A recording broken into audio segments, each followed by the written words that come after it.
And these are the millions and millions of asteroids that separate the rocky inner planets from the gaseous outer planets.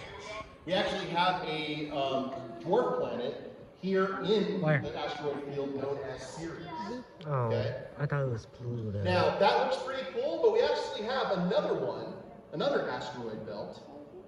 So let's go ahead and fade that out, and we will pop up the Kuiper belt, which is here on the outskirts, and this is the realm of the dwarf planets, guys. This is where Pluto and all the other dwarf planets Pluto on the outer edge. But the crazy thing about this, ladies and gentlemen, this is not the edge of the solar system. You want to see what the edge of the solar system is? Yes. All right, so check this out. Let's go ahead and pop up the asteroid belt as well, so you get to see just how many asteroids are actually around us. Now, let's go to the very edge of the solar system, and you see how far out we actually are.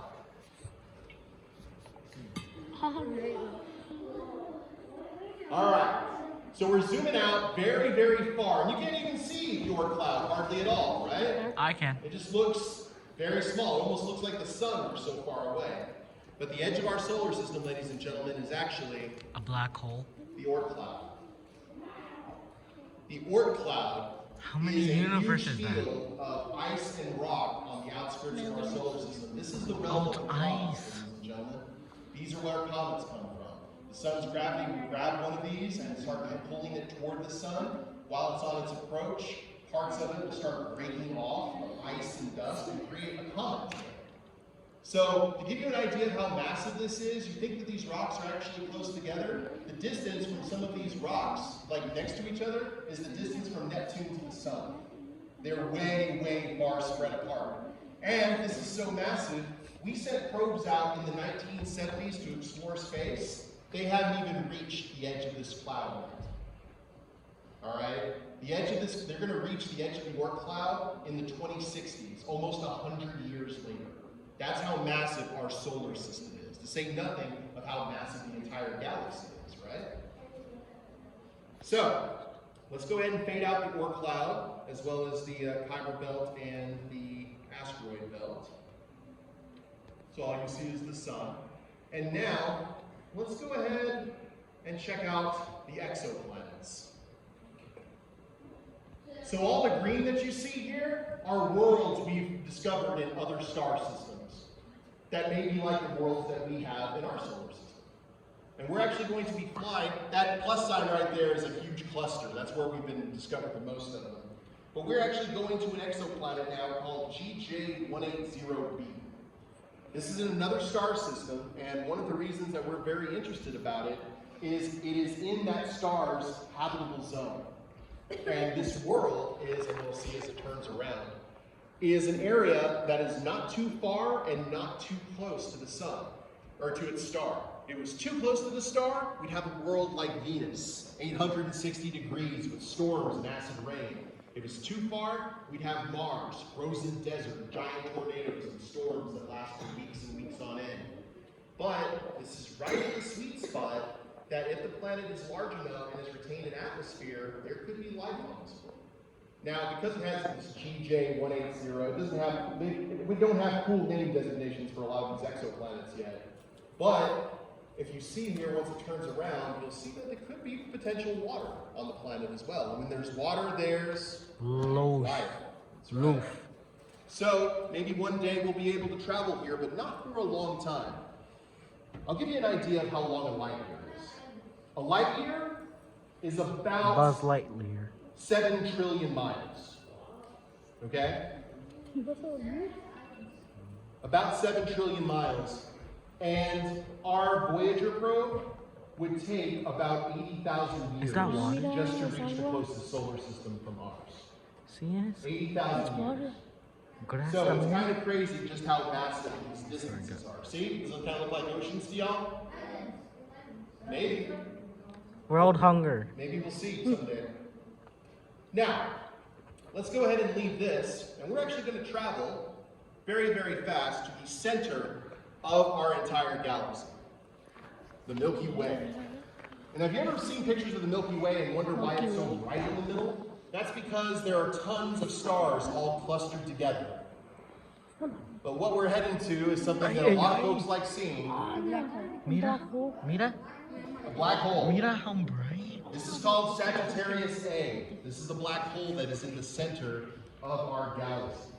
Now, the crazy thing is that we have planets that orbit around the sun, but by the same token, we have star systems orbiting around the center of the Milky Way. And there's things called galactic years, right? The years when our planet goes completely around the sun, right? So a galactic year is when our solar system goes completely around the Milky Way galaxy. Our star, our sun, is about 4.6 billion years old. Okay? How many times do you think it's gone around the solar system? Or excuse me, around the galaxy in 4.6 billion years? About 20. 100. In 4.6 billion years, it's only gone around the Milky Way galaxy about 20 times. In human days, man, a long time. Well, think about it. A year is 365 days. 4.6 billion of those. Now, do me a favor. If you want to know how big the Milky Way galaxy is, check this out. Everyone stick your finger out like this. Now, you remember the Oort cloud that I showed you? I want you to imagine that the entire solar system is right there. It's about the size of your fingerprint. Okay? The tip of your finger. You've got the Oort cloud, you've got all the planets orbiting around a tiny little sun, and all that is right there on your fingerprint. If that is the size of the entire solar system, then the Milky Way galaxy is about the size of the entire continental United States of America. The Milky Way galaxy has about 100 billion stars. And who knows how many planets, right? How many planets do we have around our star? 8, right? 20. Was 9 at one point. Rest in peace, Pluto. But yeah. It's still so how many planets? If we got 100 billion stars, how many planets could there be? A lot more. I mean, crazy how many.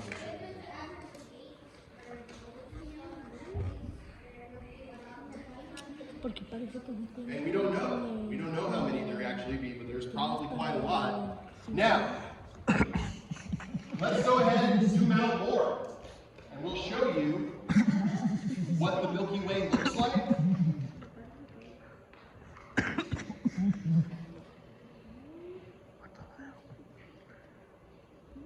And the camera will get into position, but the cool thing about this, ladies and gentlemen, it's not necessarily the Milky Way that's the impressive thing.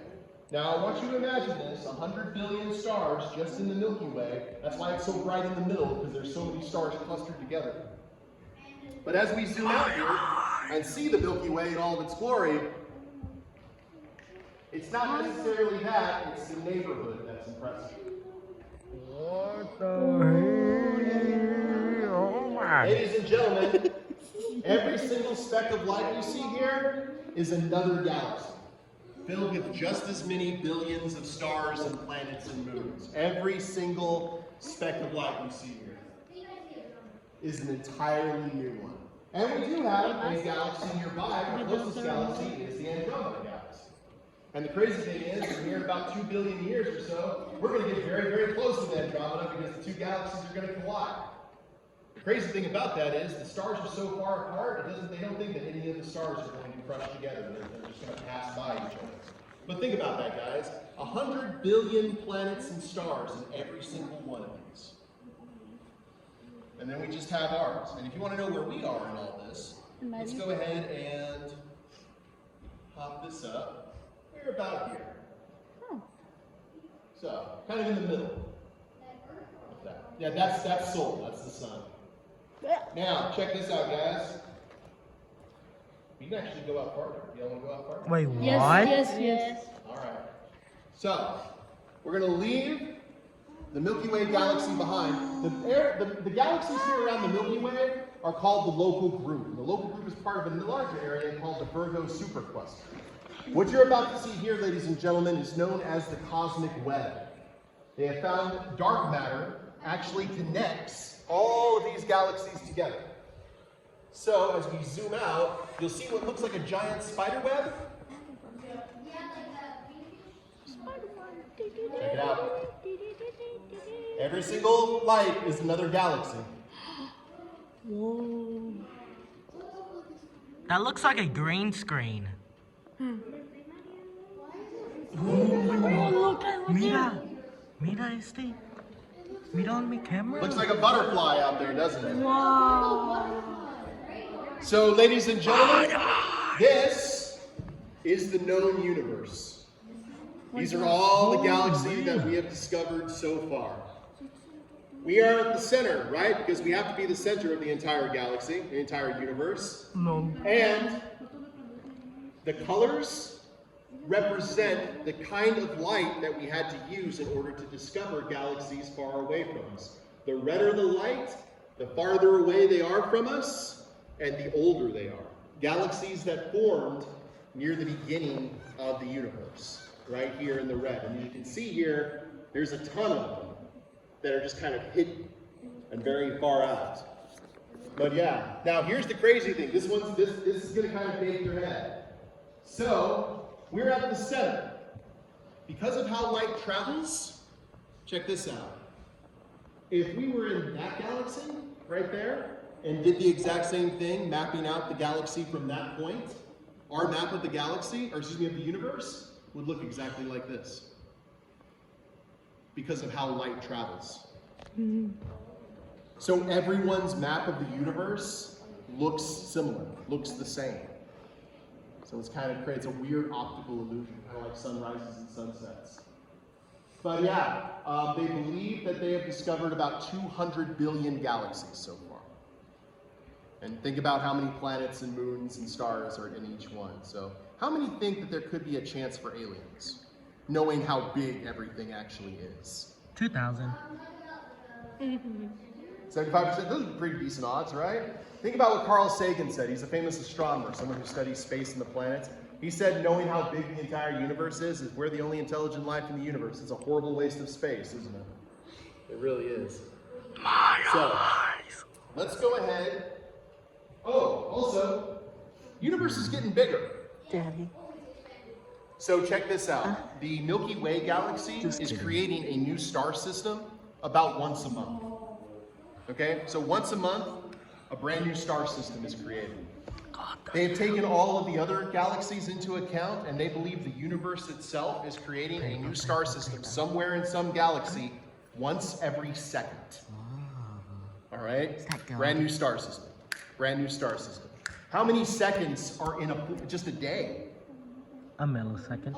A lot, right? A brand new star system every second. That's how big the universe is expanding. It's pretty crazy. Any of y'all feel small? No. No? Any of y'all feel small? Queso isn't. Yeah. Queso isn't. Now, let's go ahead.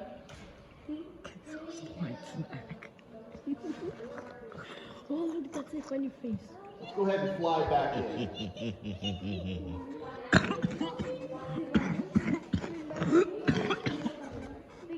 Now we see it. Back to the Milky Way. And you'll start seeing all the exoplanet systems, and these are purple or nebulae, where stars are. Here's the solar system. Through the Oort cloud, you'll start seeing the path of all of the different probes that we've sent out that haven't even reached the Oort cloud yet. There we go. And here we are, ladies and gentlemen, the Vector County College Prep, everything that we are. All of our squabbles, our rivalries, our heroes, our villains, our stories, everything about us, right here on this really fragile, pale blue dot. And if you've been kind of curious as to your role here, Too close. or where you are, let's go ahead and show you. You want to know what your role is in this massive universe that you've learned about today? You are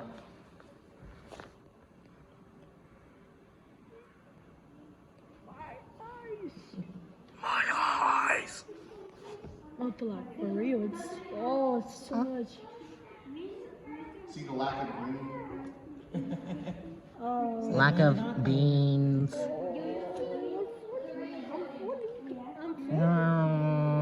está cayendo. Ladies and gentlemen, you are sitting right here. We are? That's the dome. Oh, that's crazy. I think I'm gonna Did y'all like throw the solar up. system tour? Now I feel little. Where's the playground? Cool. Did y'all like it? Hey, wait, where is the playground? Very good. Did y'all enjoy this? Yes. And where's the playground playground? disappeared. Where is the playground? It disappeared. Now, y'all, I know y'all want is to see Tokyo. That's right there. Where? I'd actually have to put in the altitude and latitude from it, so it's actually a bit of a pain to do that. But let's go ahead. We can at least fly over to Tokyo. Ah. Home of anime, ramen, all that good stuff. Y'all picked Tokyo. You didn't pick where your 8th graders are or your 7th graders Why are? not Japan? Oh yes. No, they're not in Japan. They're in Canada. Tokyo is the largest Japan is city. better. Actually, it's the largest city in the world. Canada is its own country. Oh, wow. Right here is downtown Tokyo, No. but that doesn't really help. Let's go ahead and zoom out the terrain view. No. That is all city. Holy shit. That is all Tokyo. I can't go speak to Tokyo doesn't stop until it reaches the mountains over here, and it just keeps on going. That is how massive Tokyo is. So let's see if we can do this. Can we get a spacing? Oh yeah, that goes out the way. This is crazy. Yeah, it's kind of insane just how massive Tokyo actually is. That is Tokyo. Now, real quick, I remember you all were talking, I heard someone mention about the earth being flat. I have a way for anyone to disprove someone who believes the earth is flat. Would you like me to tell you? Does anyone here actually believe the earth is flat? No. God bless you all. Okay. So, if you know anyone who thinks the world is flat, here's an easy way to ask them. Okay? Can we all agree, and ask them this, can we all agree